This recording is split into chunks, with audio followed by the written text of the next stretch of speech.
Hello everyone. आज का ये वीडियो एशिया महाद्वीप में पाई जाने वाली मिट्टियों के प्रकारों के बारे में है। यानी इस वीडियो में हम जानेंगे कि एशिया महाद्वीप में कितने प्रकार की मिट्टियाँ पाई जाती हैं, उनकी विशेषताएं क्या क्या हैं और किन किन क्षेत्रों में उन मिट्टियों का वितरण पाया जाता है। देखिए, एशिया महाद्वीप जो है वो एक कृषि प्रधान अर्थतंत्र है जिसमें मिट्टियों का विशेष योगदान रहा है। प्राचीन काल में इसकी नदी घाटियों में जो प्रारंभिक सभ्यताओं का उदय हुआ था, उसका प्रमुख जो आधार था वो भी उर्वर मिट्टियां थी।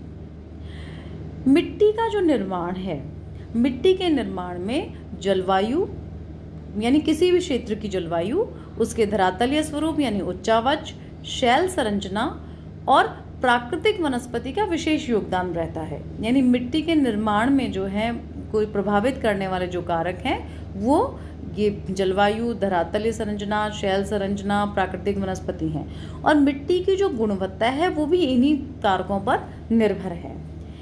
एशिया में हम देखें तो जलवायु, उच्चावच, वनस्पति में विविधता काफ़ी देखने को मिलती है और इसीलिए इस विविधता के कारण ही विभिन्न क्षेत्रों में जो मिट्टियाँ जो हैं उनमें भी हमें विविधता देखने को मिलेगी, काफ़ी वैरायटी देखने को मिलेगी।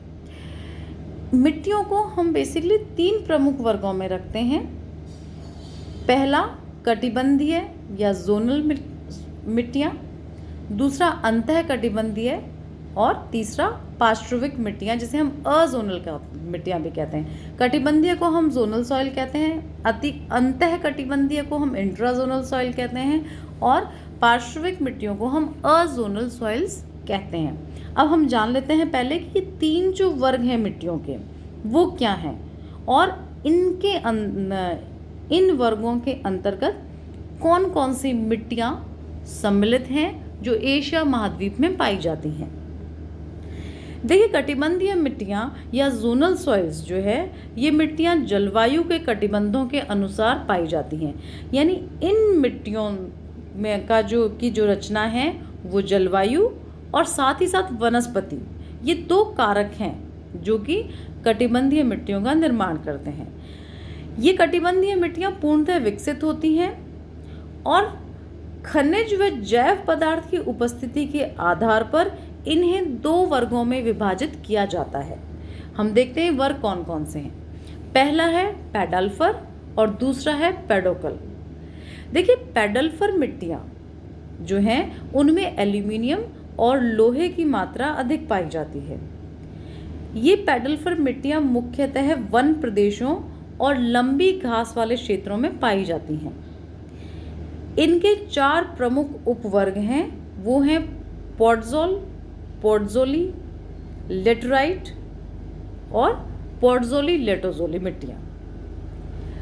अब हम बात करते हैं अंतः कटिबंधीय या अनार्थिक या पार्श्विक मिट्टियों की, जिसे हम कहते हैं इंट्राजोनल एंड अजोनल सॉइल्स की।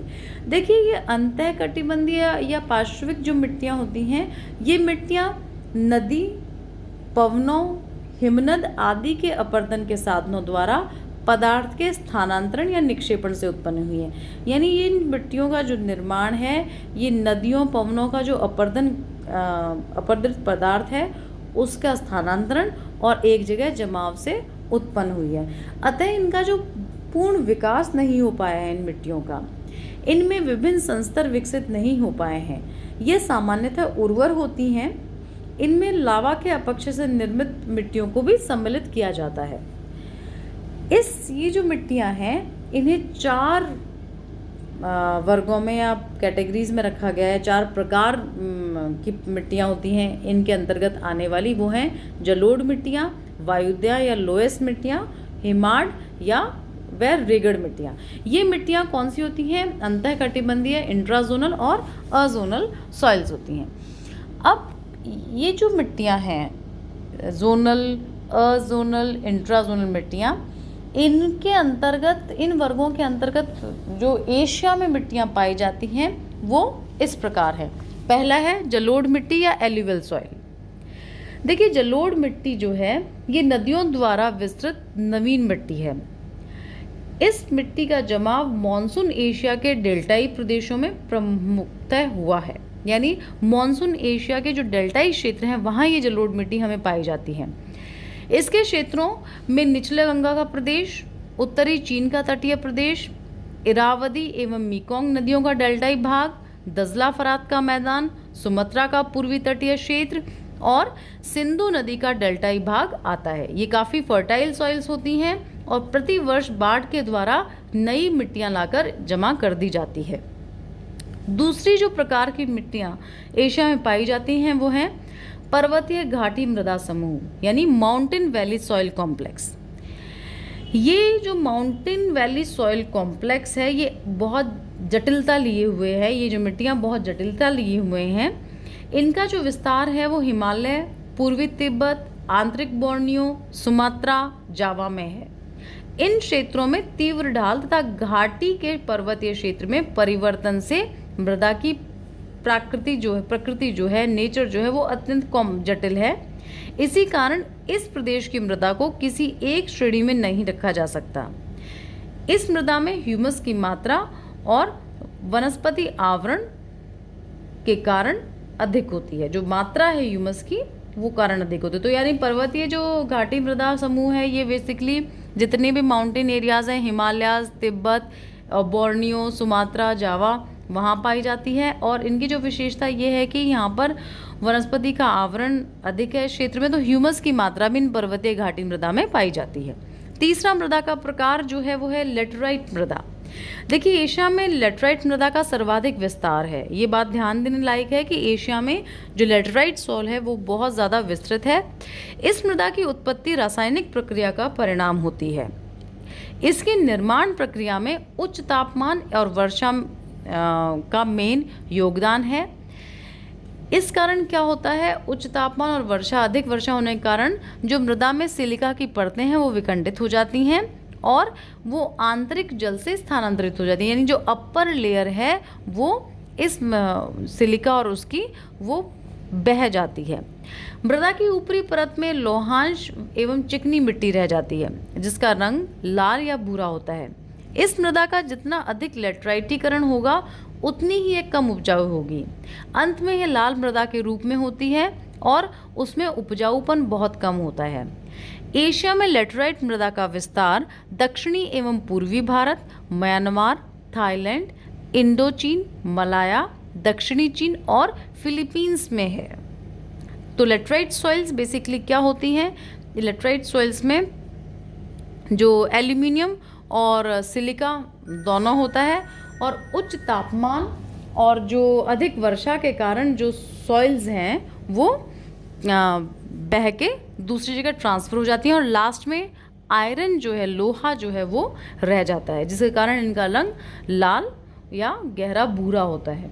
और जितना अधिक लाल रंग होगा, आयरन ऑक्साइड की मात्रा अधिक होगी, उतनी अधिक इनमें जो उपजाऊपन है वो कम होता जाएगा। तो एशिया में जो लेटराइट मिट्टियों का विस्तार है वो कहाँ पाया जाता है?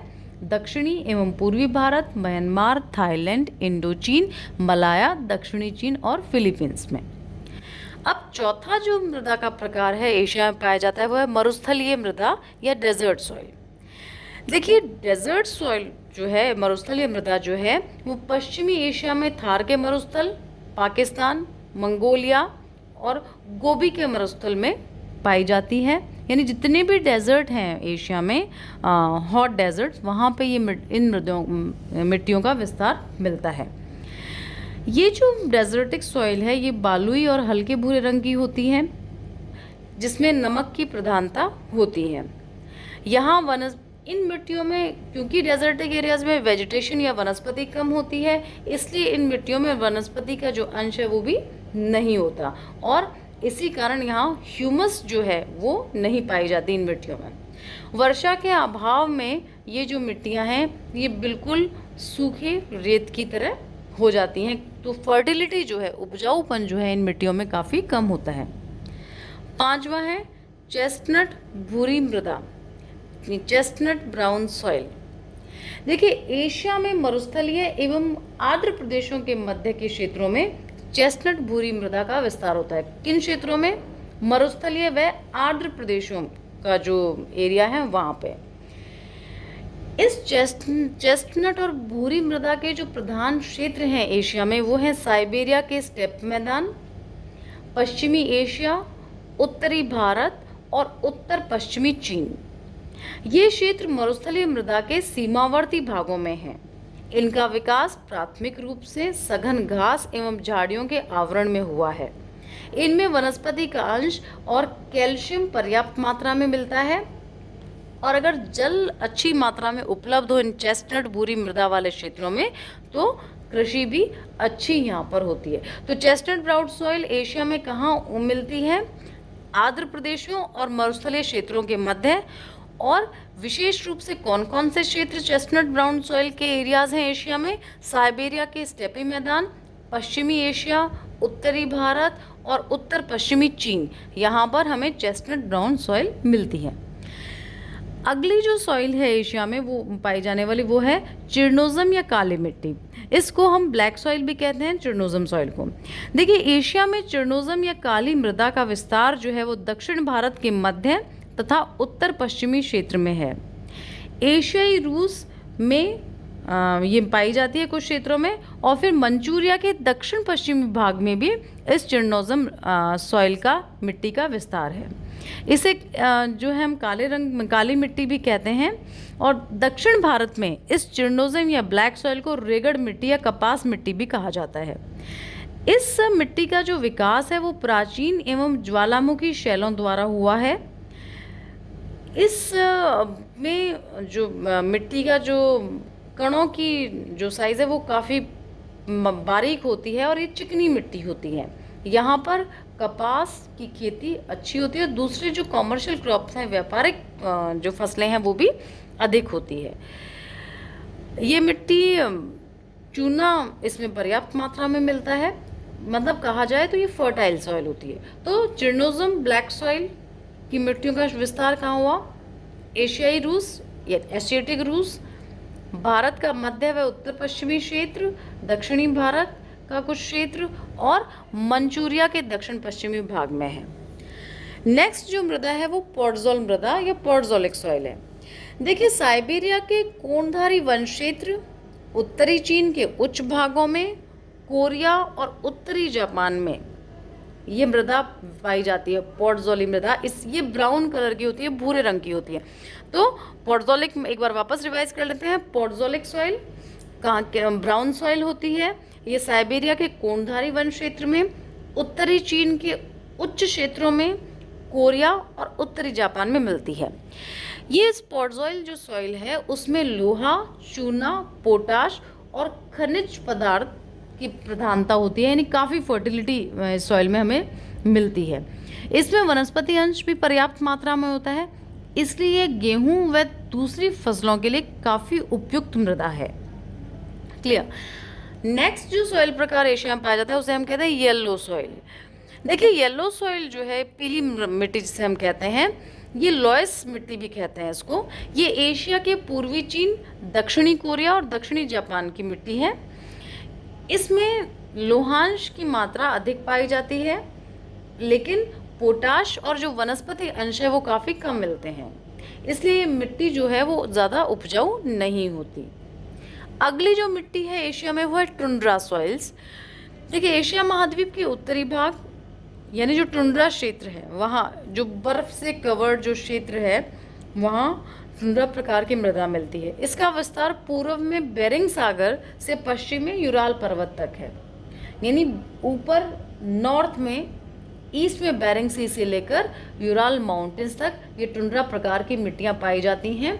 स्टेपी से जस्ट नॉर्थ वाला जो एरिया है वहाँ पे इन मिट्टियों में लोहांश व रेत की मात्रा कम पाई जाती है और वनस्पति अंश भी इसमें कम पाया जाता है, और ज़्यादा शीत होने के कारण ये सदैव हिम से जमी रहती हैं। यानी जो बर्फीली जो मिट्टियाँ होती हैं ये इन्हें परमाफ्रॉस्ट सॉइल्स कहते हैं, और इसका जो उपयोग जो है वो संभव नहीं है। तो एशिया में जो मिट्टियाँ हैं, पहला जलोढ़ मिट्टी, फिर पर्वतीय मृदा, उसके बाद लेटराइट सॉइल्स, फिर मरुस्थलीय मिट्टियाँ, फिर चेस्टनट ब्राउन सॉइल्स, चिरनोजम या black soil, podzol soil, yellow soil और टुंड्रा सॉइल्स हैं।